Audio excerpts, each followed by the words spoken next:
కంప్యూటర్లో 0, 1 అనే కోడ్ ఉంటుంది. ఈ 0, 1 బైనరీ కోడ్ అనే పునాది మీదే ఈ రోజు మనం చూస్తున్న డిజిటల్ ప్రపంచం మొత్తం నిర్మించబడింది. అదే విధంగా DNA భాషలో 4 అక్షరాలున్నాయి.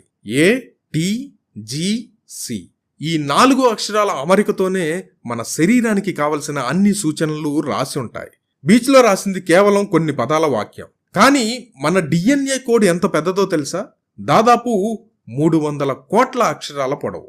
ఆ కోడ్ ఎంత పెద్దదంటే ఒక వ్యక్తి ఈ కోడ్ని టైప్ చేయాలంటే రోజుకు 8 గంటలు, సెకనుకు ఒక పదం చొప్పున టైప్ చేసినా 50 సంవత్సరాలు పడుతుంది. బీచ్లో ఇసుక మీద ఉన్న చిన్న వాక్యమే అలల వల్ల రానప్పుడు 300 కోట్ల అక్షరాలతో మన శరీరాన్ని నడిపేంత సంక్లిష్టతను కలిగి తనకు తానుగా రిపేర్ చేసుకోగల ఈ అద్భుతమైన ప్రోగ్రాం యాదృచ్ఛికంగా ఎలా ఏర్పడుతుంది? ఏ ప్రోగ్రామర్ లేకుండా ఇంత పెద్ద ప్రోగ్రాం ఎలా వస్తుంది? ఒకవేళ